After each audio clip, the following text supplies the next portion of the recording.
You ask Tiger to solve.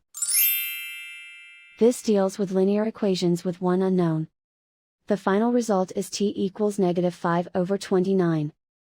Let's solve it step by step. Simplify the expression. Group like terms.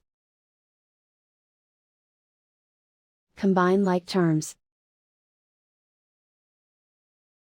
Group all constants on the right side of the equation. Subtract 5 from both sides. Simplify the arithmetic.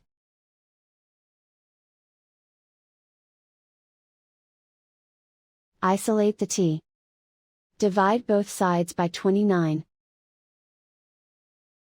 Simplify the fraction.